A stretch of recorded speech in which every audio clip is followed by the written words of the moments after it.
Okay, hello and welcome. If you are tuning in, it's pretty empty as of right now, but for anyone who may be just joining for the first time, this is stream of mine. I will be using this particular machine to do some testing, answer some live questions, and sort of stay committed to my goal. So we'll see how this goes. If there are any questions, feel free to ask them in chat. But in the meantime, I will go ahead and get started. So today we're basically just going to be working on some configuration data for an airport manager that I'm working on. And essentially, what that airport manager will be doing will be holding all the information for every single airport in the game. Um, this is for a few reasons, but most importantly, this is for the purpose of tracking. So when you're um, taxiing along a runway or a taxiway, I should say, or lining up on a runway. I want this particular data to basically wave its hand up high and say, "Hey, there's a player here." When we can do that, we can do some cool stuff afterwards. So, with that said, let's go ahead and get started. I will be launching FiveM, and we'll go ahead and do the thing. Hopefully, I'm coming through clear. Um, Once again, haven't done this before, so figured what better way to jump in, but then to just jump in. Oh, there's a transition. No, reduce the latency. Anyway,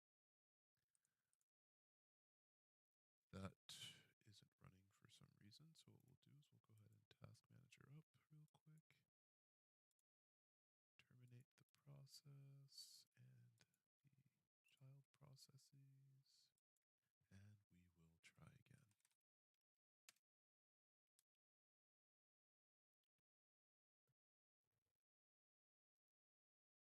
Perfect.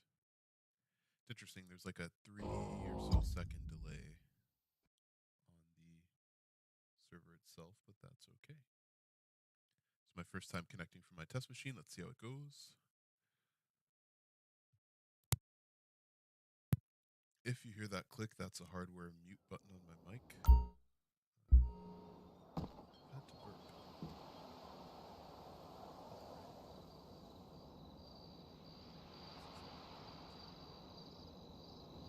I feel like my mic is low though. I wonder if there's any settings to. No, just. No. Blah, blah, blah. That's okay. We will press on anyway. In the top left hand corner is the server executable, basically. So this is what's hosting my test server. I'll be reaching in and out to that particular window when I need to do some stuff, but we can ignore that for now.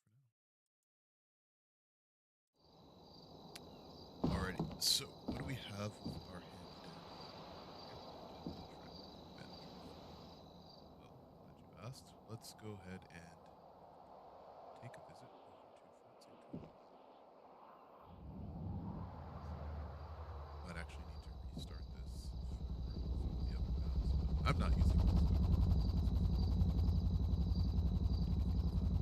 Anyway, cool. Where are we at? Let's start the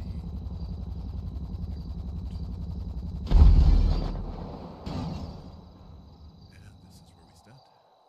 So basically, I'm going to be adjusting this particular line, maybe a little bit farther back so that it aligns with the outer edge of this road. And once we have that, we'll be getting the point in the middle of this line from north to south. And we'll be getting in the middle of this line from north to south, and we'll be making a call to a function. So I will be, let's see.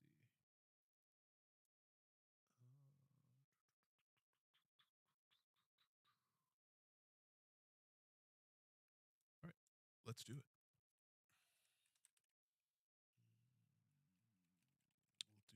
in our handy dandy Vim. I don't use an IDE. Uh, I'm a weirdo like that. Um, I used to use Atom actually before it was deprecated, but um, yeah, since then I found it easier to just manually edit the files directly. I'm sure there's a way to do it in VS Code or something, but who cares? Whatever. Not worth it. I don't care. Cool. Yeah, you'll question a lot of my methods here, but most of them are for a reason. I will say. Let's go into client.lua. Okay, so we have polar angle here. We have this thing here. Basically, what we're doing, or how I got these points, is I started with a vector 3, and a vector 3 is basically a three-dimensional point in X, Y, Z on the map. So everywhere my player walks, excuse me, everywhere my player walks, he's basically on some degree of vector 3. Goes here, this vector 3 goes here. So exactly what these vector 3s look like right here on the top of the screen. You'll see every time I move, it's a different coordinate. So any number you can think of corresponds to a location on the map here. So if I go here, you'll see the coordinates are changing significantly. So if I were to teleport to a random set of vector 3 coordinates, that's X, Y, and Z, it will take me to that point. Let's say I wanted to go to 1,000, 1,000, and 500. 1,000, 1,000, 500. That's actually close to where I was. If I wanted to go here, Mount Chiliad, top of this one, that would be 490, 5,000, 800. All right, so as I was saying, I start off with a regular vector 3 coordinate. And basically, using this function I like to call GPIDH, I'm able to figure out what vector 3 coordinate corresponds to 300 meters in the north, 500 meters in the south, 700 meters to the east, or 1,400 meters to the west. Basically, it takes a point on the map, vector 3, with the heading, and an amount of meters to move out. So think of it like you're in your living room. You want to walk 5 paces north. Where are you? You're now in the kitchen, right? So it's basically the same thing, but in code. Found the function for this online, basically, but it was able to help me get a lot of these points. I'll be using that. So we'll say F. Maybe we'll do something like Fort Zancudo test chord equals, let's say,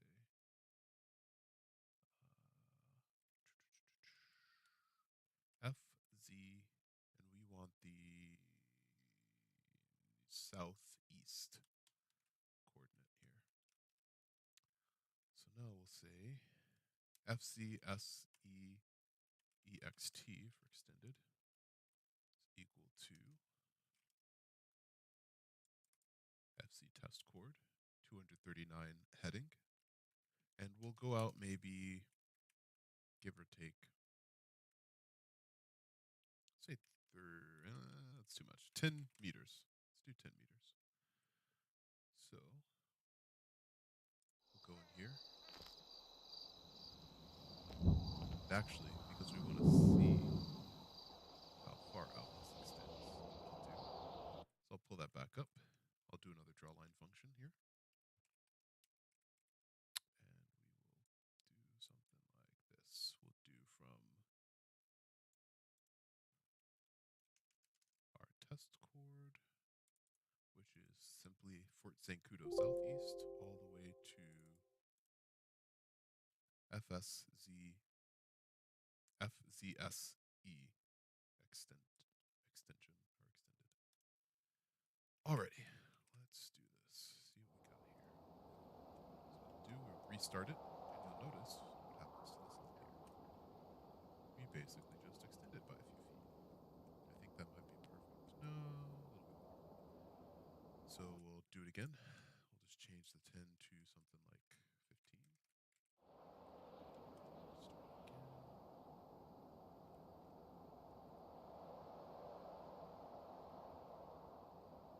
Do it again. Something like 20. Do it again. Perfect. Perfect. Okay.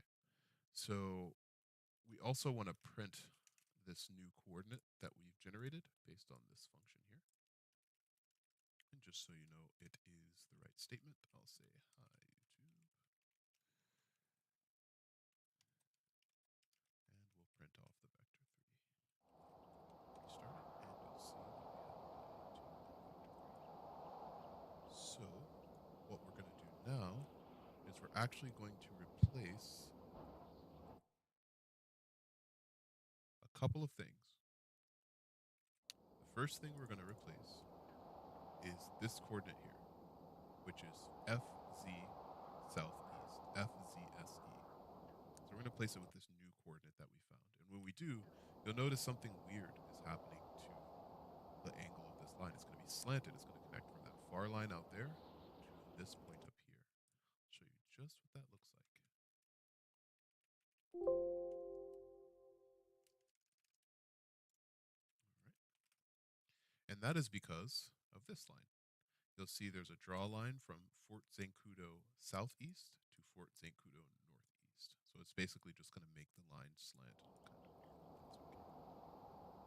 That's just what we wanted.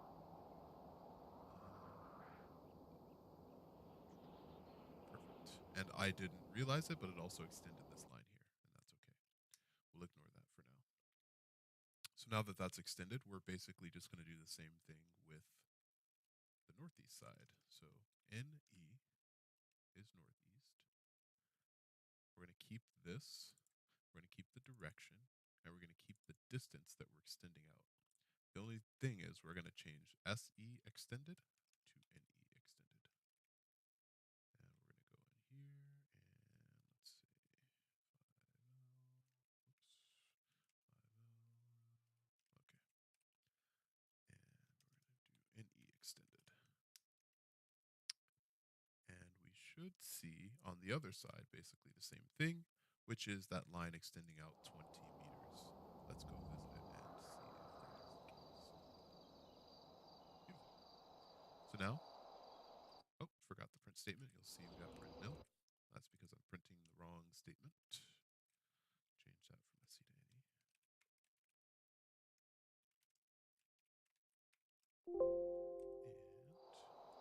And let's repeat. I'm going to grab this vector 3 here and replace it with northeast.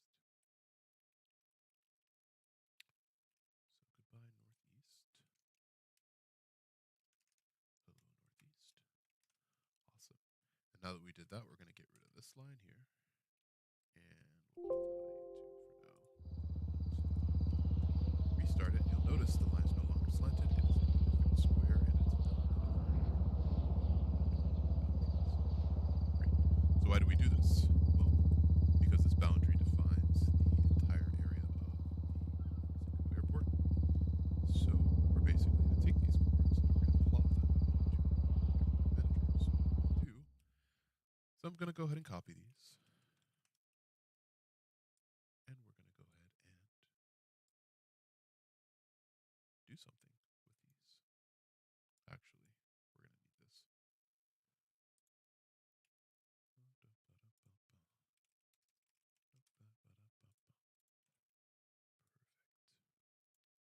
Okay. So let's go into our airports.lua, and you'll see what I've been working on. So this is our airport manager. As you can see, it's broken down by ID. And has all sorts of beautiful coordinates. We are going to be working on, however, the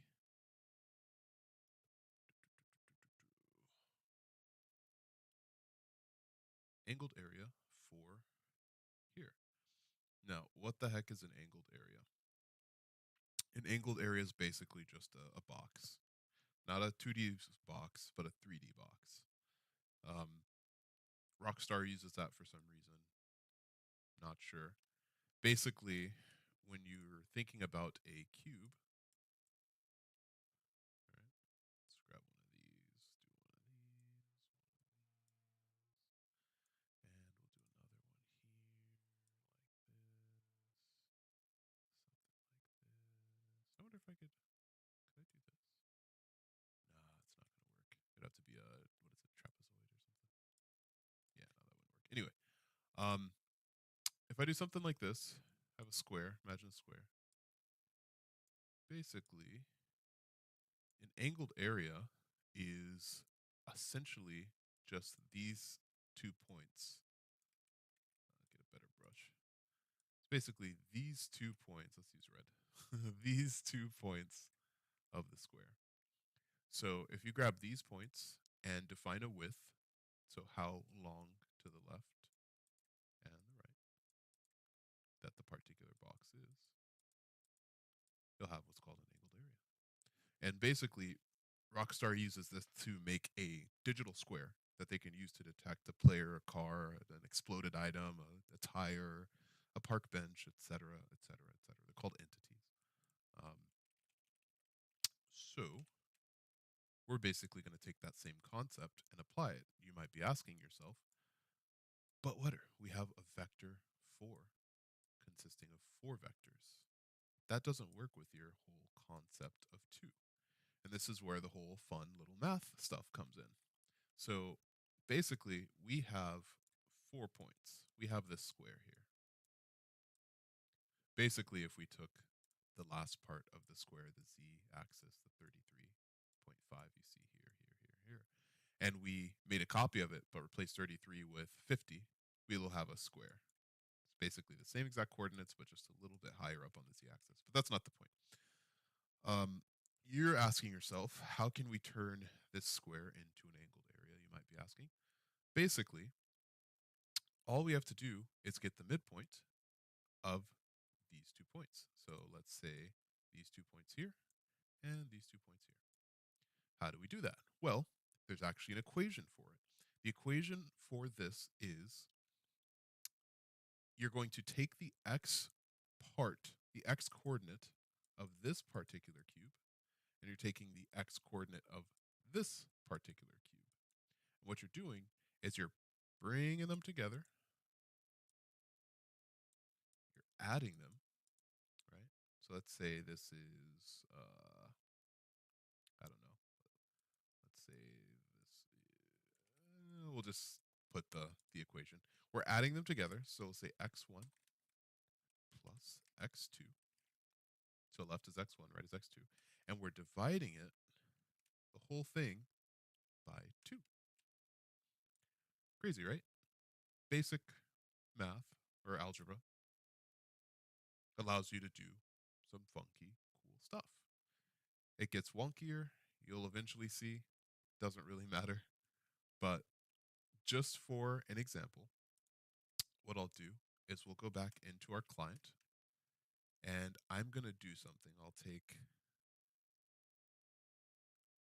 We'll take the 2 sides that we want to gather. So the northeast side and the southeast side. And I'm going to basically do something like this. We'll say uh, middle F, we'll say middle NS East equals, and then we'll do this. We'll say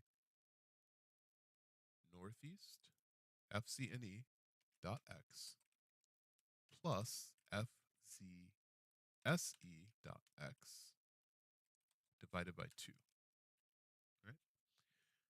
And then what we'll do after that is we will print this value out just so you can see it. And then last but not least, we'll do a draw line from, I don't know, I don't have the second midpoint, so we'll do that now just so we're not wasting time here.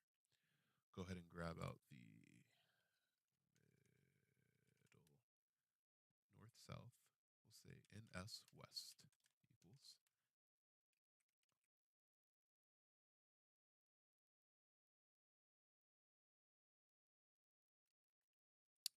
I just realized we have to do the same thing.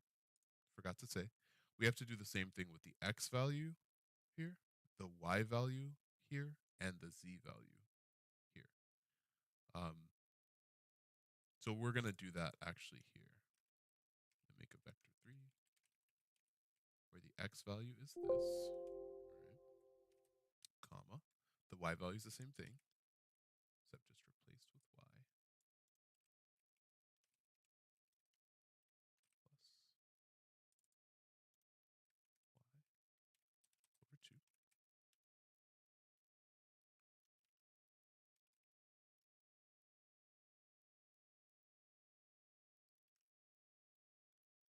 Whoops. Over 2. And Z. And for Z, we don't need to get the midpoint of the Z-axis, so we'll just say the same thing, 33.5, something like that. And once again, we'll rinse and repeat for the other side of the square. So vector 3, we'll do, since we already did northeast and southeast, we're going to do north, west, dot x, plus southwest, dot x, and rinse and repeat, over 2. Same thing, dot y, plus, dot y, over 2, and 33.5. Great. So, last but not least, we will go ahead and draw a line. Why am I could just copy this. Anyway, we're just going to do draw a line. And instead of these existing values, we'll just do middle NS east, and we'll do middle NS west. And if this little experiment works, fingers crossed here, we will have a line right in the middle of our handy dandy square. Let's make it tight just so we can see a little better. Beautiful. 3, 2, 1. Look at that. Right in the middle is our line. So now we've turned those 4 coordinates into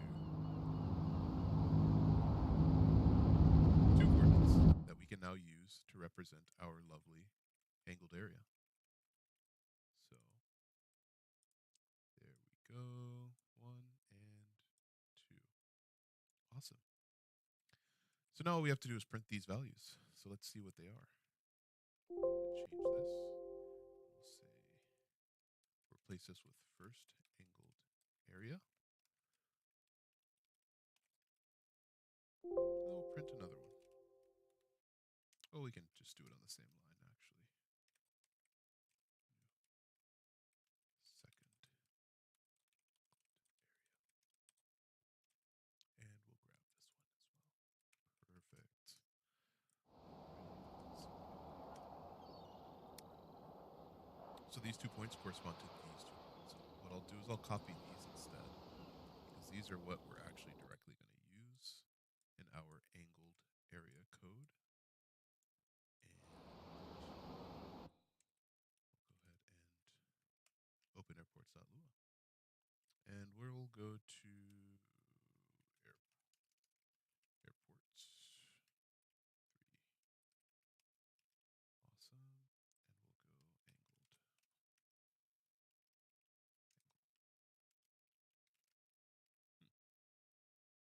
Are you not?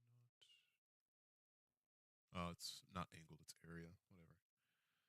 Okay, so if you know what we're working on, or if you've been paying attention, you'll see that FST ang is first angle, sec ang is second angle. So what we'll do is we'll basically take these coordinates that we've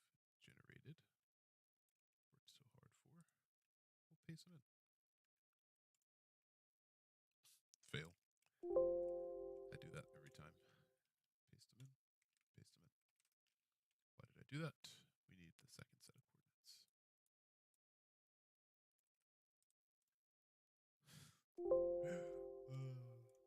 Okay, cool. Now, how the heck do we know that these particular coordinates work? Well, that is a good question. Basically, what we could do to determine this is to get the midpoint of even this particular line. We'll draw out a marker. You'll see what a marker is very shortly. I'll draw a marker, and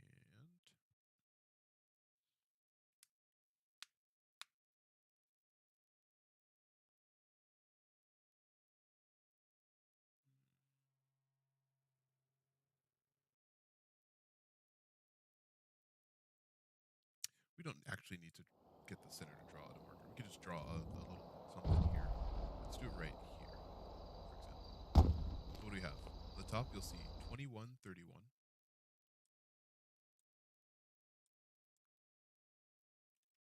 Go to the top. FC rando base chord. I'll say FC RBC. I'm thinking about RBF. Anyway, sorry. Jeez. We'll say vector 3, and we'll say negative 21, 31.54, 3150.18. 19's fine. And 32.81. So now what we do is we'll grab this chord here. And this is going to get very obnoxious. We'll call it an epilepsy warning as well. Be careful if you get triggered by bright flashing lights in your face. Okay. But let's go ahead and take this, and you'll see this little if statement. If entity is in angled area, which is a player, the player is the entity, and it's in the angled area of this, in the angled area of this, my apologies, and this,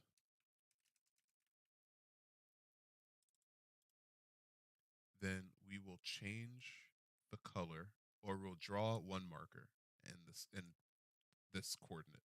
Otherwise, we'll draw the same marker of a different color. So if it's green, we're inside the angled area. If it's red, we're outside the angled area. All right. So the only thing missing is this. We're going to have to change the third parameter of the vector 3. So we'll say 33.5 or 32.0. And we'll change this one to 70.0. Doesn't matter. Basically, what I'm doing is I'm defining how long this particular z-axis is. So if this is 32.0, then this is 70.0. So that means anything between 32 meters above sea level, or above the ground, and 70 meters above sea level is within this square. Get it? Got it good? Get it? Got it good. Okay, so go ahead and restart. It's going to be bright, so let me get out of the way. Area. This might actually be too big for the airport, but whatever. And it is too big, but that's okay. So when I go past this square here, it should turn green, but it's probably not because I missed something basically. That's okay.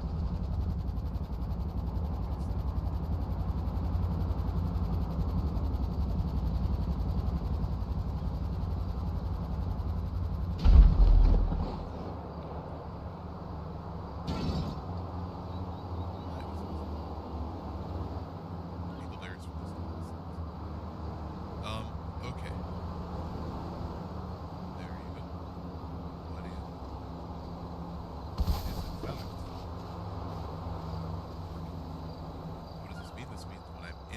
area. And I'm in this zone, I should say. It might be a little too high, actually.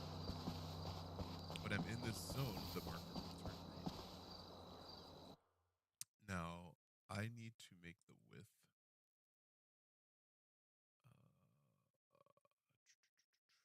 I believe it's 2 times the value. There's something weird with this angled area native, in that the width has to be double the size in meters. So let me stretch that out. 583.5 times 2. How do you have to calculate? You just post that into the function. 583.5 times 2. Beautiful. Restart again.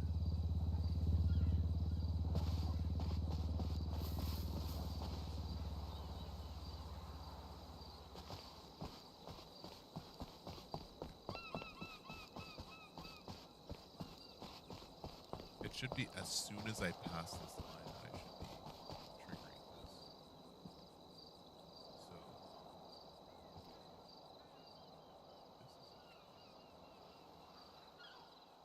Yes. That's what we want, but it seems like there is something off about my calculation.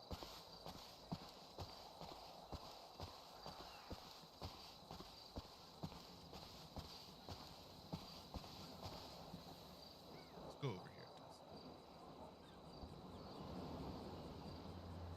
Oh yeah, there we go.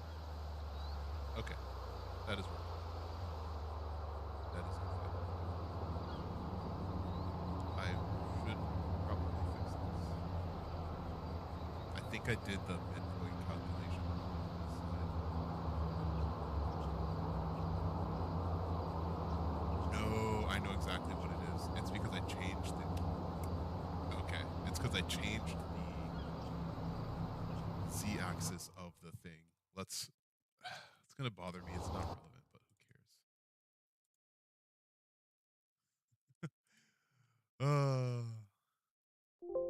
Yeah, so this is what's taking me so long, changing the z-axis of these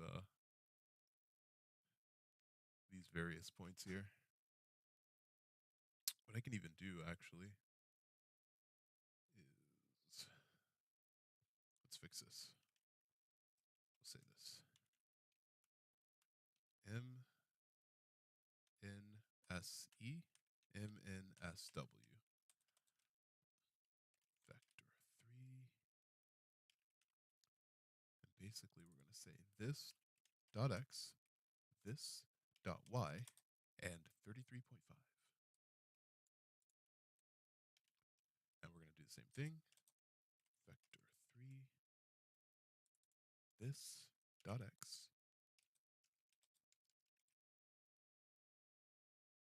this dot y, and 33.5. Great. So now I can just change the draw line parameters to use the simple, shorter, sweeter MNSE and MNSW. When we do that, that's going to fix the line and my sanity at the same time, which says boom. Beautiful. All right. But yeah, in case you were wondering what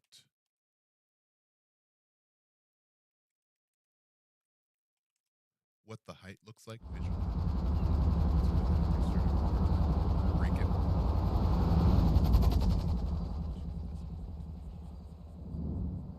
So it's not that high. When we break above this line, we're considered red, but when we're in the line, we're green. So think of a square with this height, that width, and that length. So there you go. We have a line that corresponds to being within Schwarzschild-Kudo. So I could do something with this if I wanted to. instead of a red and green line, I can also print something. I can say, hey, let's go here. We'll say, we'll say something like this. Print. Welcome to Fort Sankudo. I think I just undid all my work. That's fine. Whatever. You get the point. Whatever. Who cares? I don't care anymore. But we'll restart it. And now I'm getting spammed. You can tell I'm getting spammed because if I hit something like that, it just disappears. Look at it just teleport away with how many messages we're getting. But when we leave, it stops. But when I enter it again, it disappears because there's so much shit. All right, cool. So we have our angled area, and let's just double check that this works on this side as well.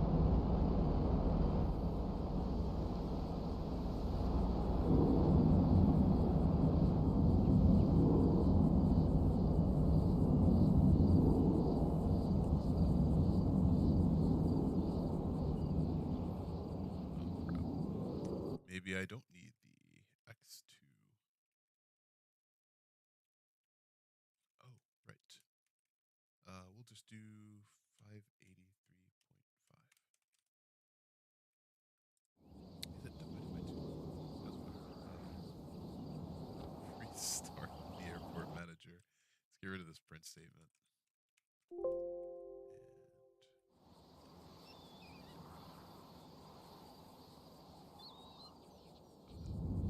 Logic should be when I enter this line, I'm in. Beautiful. Hey! How are you? Hey! Hey.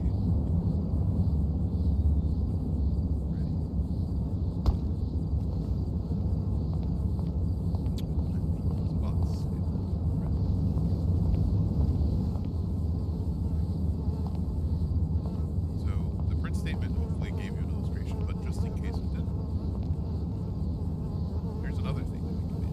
We can essentially kill the player if they're unauthorized to enter, or we can make every single head that spawns in the area hostile towards that player for entering an active airspace. Right? You see how this code is not just doing something, it's doing something when these intentions are met, these criteria are satisfied. So that's basically what we're going to do. So with that said, we're going to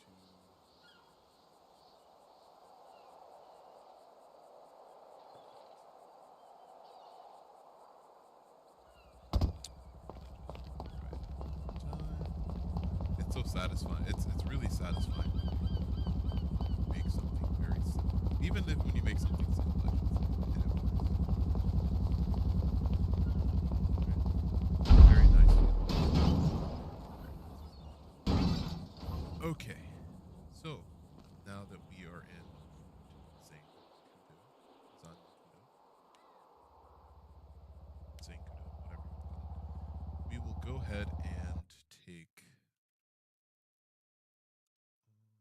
this width. We will also take the two values that we had. I'm going to double check and just make sure.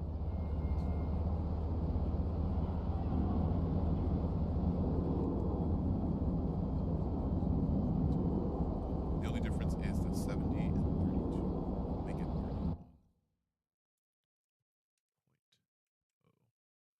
And then we'll make this one 70.0. Cool. So, done with that for now. Back into airports. Search for airports 3, search for area. And we will go ahead and replace the values that we have, which is 70.0 and 31.0. Alrighty. let's go ahead and call this 583.5 for the width, and the height is established by this. Great. So that's perfect.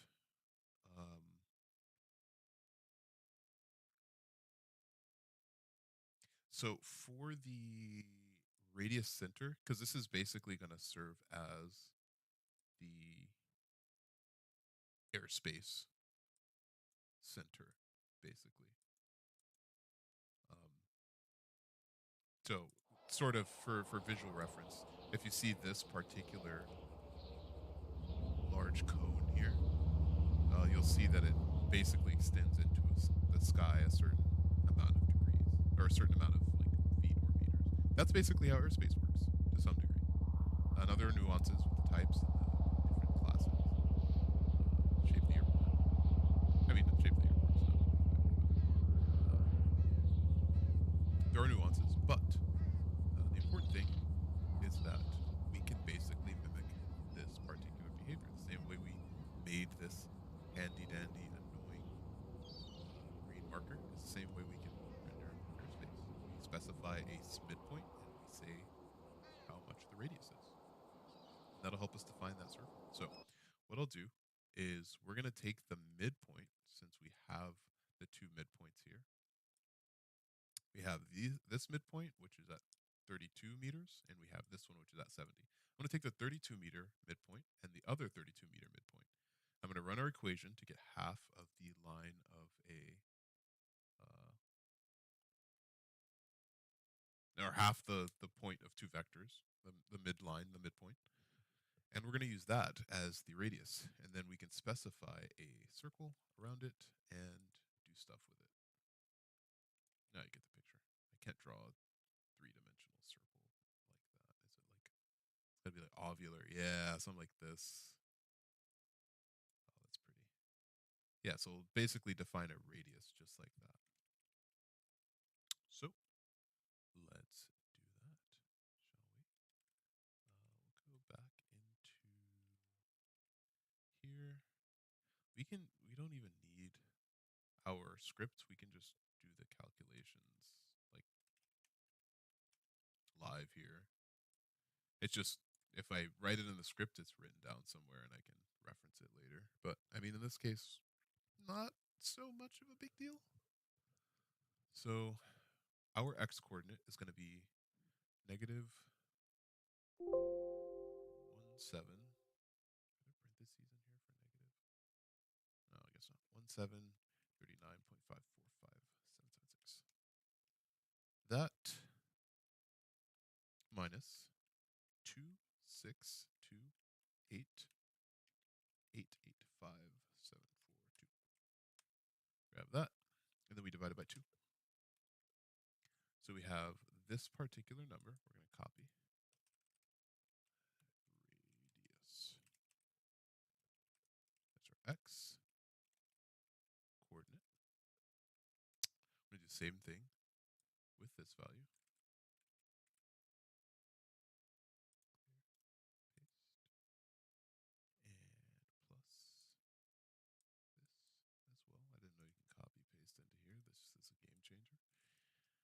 And divide it by 2. And this is our y value. So we're going to copy that and that. We've used the z value of 31.0 for a bottom. So we'll go ahead and do that. And now we have our handy dandy center chord. And just so that we can make sure it works visually, I'll go ahead and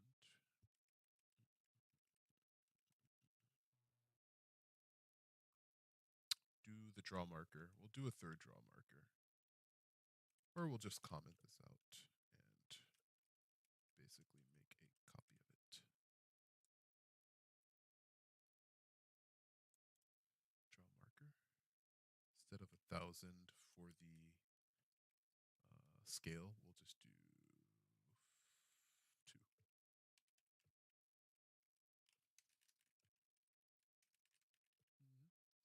And we'll say this one is actual mid or real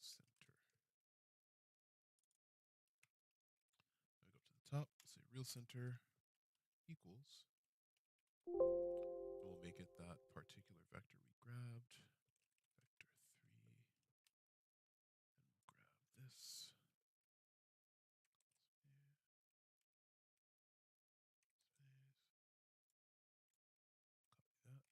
that, paste that in. All right. And because I like it so much, I like that idea so much, what I'll do is we'll basically just do the same thing here. We'll just comment this obnoxious line out. And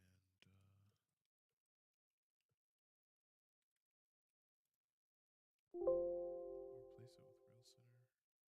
We'll do a 2.0 meter radius.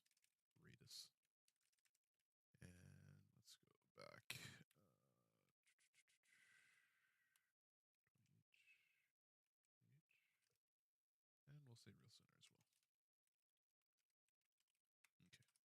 Less obnoxious, less blinding. Let's restart it. Where did it go? It's right over. Wait, where did it go?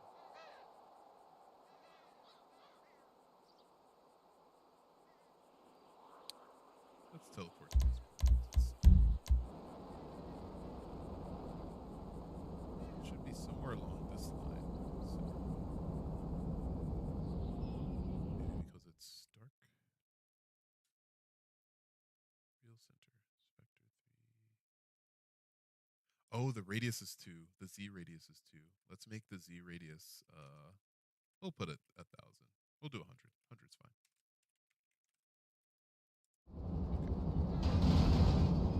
Better. Now we should see. There you are. Perfect. So now when we are in the box, turn screen, out of the box, and even when we extend the radius out, it represents a perfect circle of the airspace. So,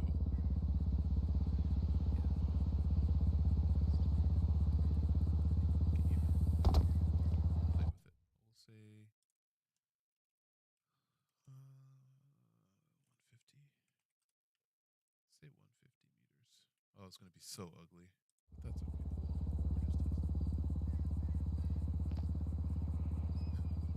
So that's the X. X seems to be. You want to stretch it basically as far as it'll go until both sides are basically open. Like basically on this line here. So looks like maybe 800, maybe 700.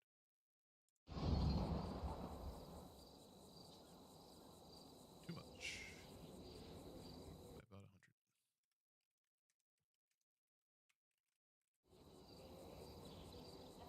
A little less. 680.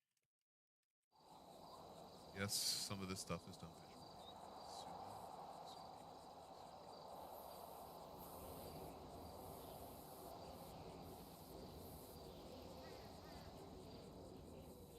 We actually just we care about the radius long ways actually. So we'll keep this. We'll say 670. Gosh, shut up. 650. Oh, that's even. That's too much. 669.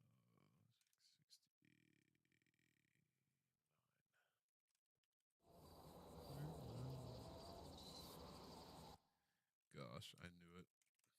I'm being very particular, but it doesn't matter.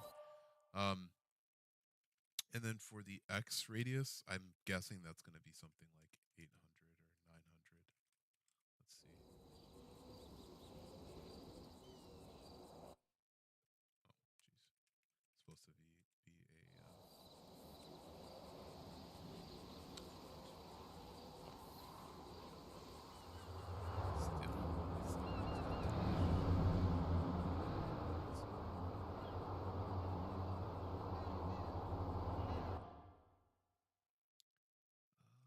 1200? Maybe. That's a bit too much. 11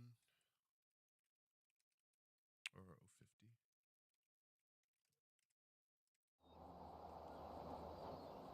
That's too little. Yeah, 11.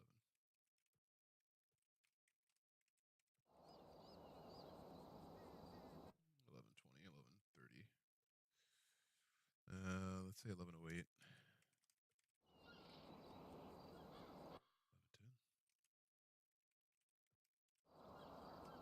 Beautiful. Okay, perfect. And you'll see this can serve as a very real representative of the airspace. Hey, I'm over here. Hey there!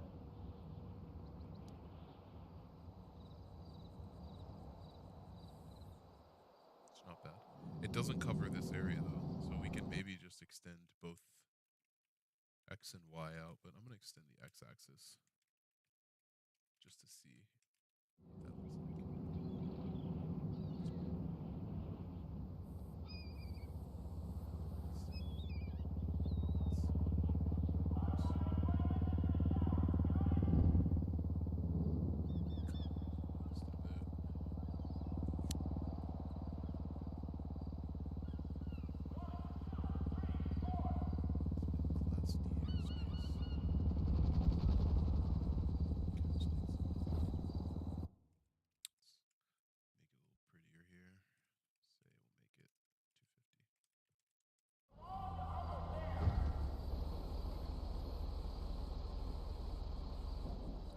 That is our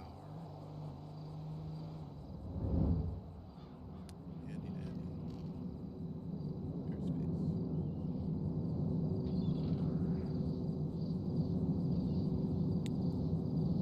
Cool.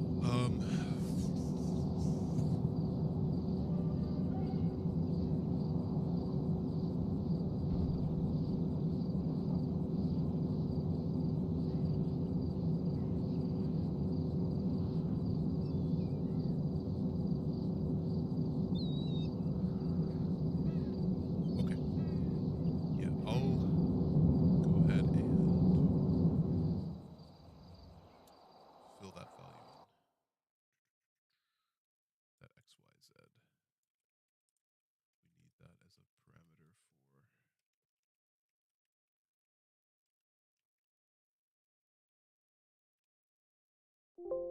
center. Vector 3, plop that in. Radius 1.0. We'll call it that. AS center, same thing. Tied to the same vector 3. There's our runways. Okay.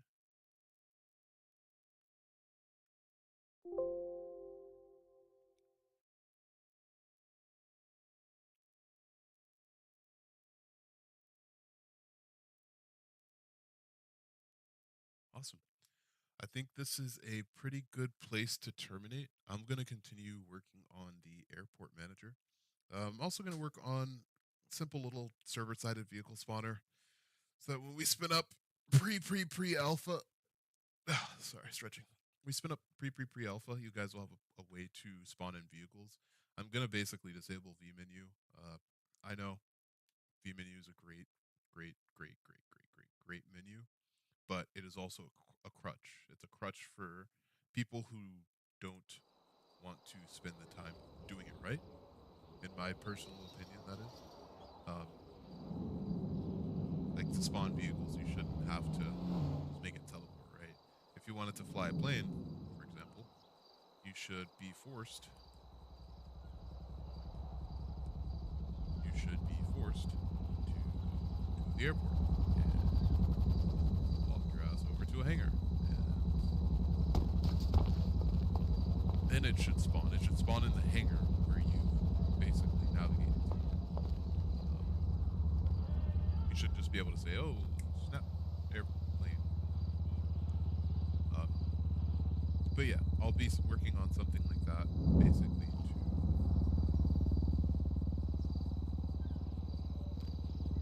to give some sort of basic vehicle functions.